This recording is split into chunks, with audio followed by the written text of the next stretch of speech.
जय श्री कृष्ण।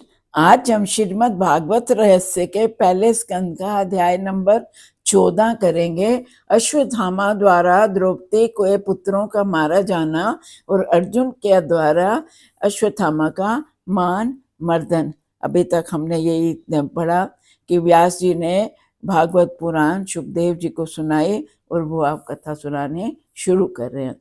कौरवों और पांडवों, श्री गणेशाय नमः। ओम नमो भगवते वासुदेवाय। श्री कृष्ण शरणम मम। अध्याय 14। कौरवों और पांडवों का युद्ध समाप्त हो गया। अश्वत्थामा ने सोचा कि मैं भी पांडवों को वैसे ही कष्ट से मारूंगा जब सो जाएंगे। अरे भगवान जिसे रखे उसे कौन मार सकता है। प्रभु ने पांडवों को सोए हुए पांडवों को जगाया और कहा कि मेरे साथ गंगा किनारे चलो।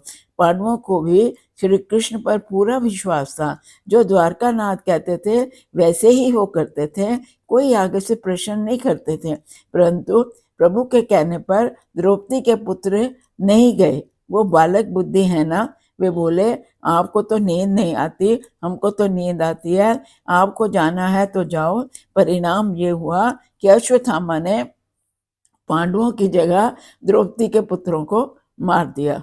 दुख में समझदारी आती है। प्रभु से आधा दुख भी मांगो जिससे अकल ठिकाने रह सके।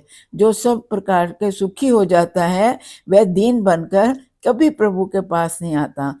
एक दुख मनुष्य के हृदय में होना ही चाहिए, जिससे विश्वास हो कि भगवान के सिवा मेरा और कोई नहीं। पांडवों को अति सुख में अभिमान ना हो जाए जिससे उनका पतन होगा। इसलिए ठाकुर जी कभी कभी निष्ठुर बन जाते हैं। आज श्री कृष्ण निष्ठुर बने हैं। द्रौपदी के आंसुओं को देखते भी नहीं। उसे देखकर द्वारकानाथ को आज दया नहीं आती। अश्वत्थामा और अर्जुन के युद्ध होता है। अर्जुन ने अश्वत्थामा को मारने की प्रतिज्ञा ली, परंतु मारने की हिम्मत नहीं हुई, क्योंकि गुरु पुत्र गुरु का स्वरूप ही है। वह अश्वत्थामा को बांधकर द्रौपदी के पास ले आया। द्रौपदी पुत्र शोक में डूबी हुई बैठी थी। अश्वत्थामा की दशा देखकर दौड़कर आई, अश्वत्थामा को वंदन किया और कहती है मेरे आंगन में ब्राह्मण का अपमान मत करो। 5 बालकों की हत्या करने वालों को द्रौपदी वंदन करती है। ये कोई साधारण वैरी नहीं है। आपका वैरी यदि आपके आंगन में आए तो क्या आप उसकी जय श्री कृष्ण कहेंगे क्या? कहते हैं द्रौपदी ने अश्वत्थामा को फिर भी जय श्री कृष्ण करा, उसको अभिवादन करा। भागवत की कथा सुन सुनकर जीवन सुधारो। अश्वत्थामा सोचते हैं द्रौपदी सचमुच वंदनीय है, मैं वंदनीय नहीं हूँ। अश्वत्थामा कहते हैं लोग तुम्हारी प्रशंसा करते हैं द्रौपदी, वह बहुत कम है। तुम वैर का बदला भी प्रेम से देती हो।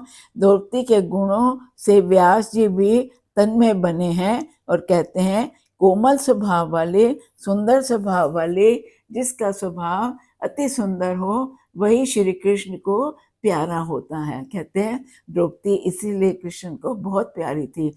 द्रौपदी बोल उठी उनको छोड़ दो, मत मारो, वे गुरु पुत्र हैं। जो विद्या गुरु द्रोणाचार्य ने अपने पुत्र को नहीं दी, उन्होंने तुमको दी। द्रौपदी दया रूप द्रौपदी के साथ जब तक हृदय शादी ना करे तब कृष्ण उसके सारथी नहीं बनते। इंद्रिय रूपी घोड़ों का रथ प्रभु को सौंपेंगे तो कल्याण होगा। युधिष्ठिर धर्म है, भीम बल है, नकुल सहदेव बुद्धि और ज्ञान। इन चारों गुणों धर्म बल ज्ञान बुद्धि वाला जीव अर्जुन है।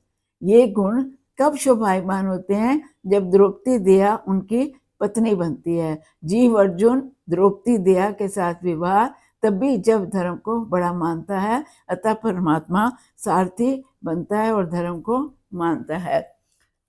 मानव जीवन में धन मुख्य नहीं है, धर्म मुख्य है। धन धर्म भी मर्यादा में रहकर कमाना चाहिए। द्रौपदी ने अश्वत्थामा को बचाया और कहा उसको मार देने से मेरे 5 पुत्र तो वापस नहीं आ जाएंगे, और परंतु अश्वत्थामा की मारने से उसकी माता बहुत दुखी हो जाएगी, जो कि गुरु माँ है। इसलिए इसमें अभी सद्वा भी हूँ। जय श्री कृष्ण। विश्राम देते हैं यहीं पर।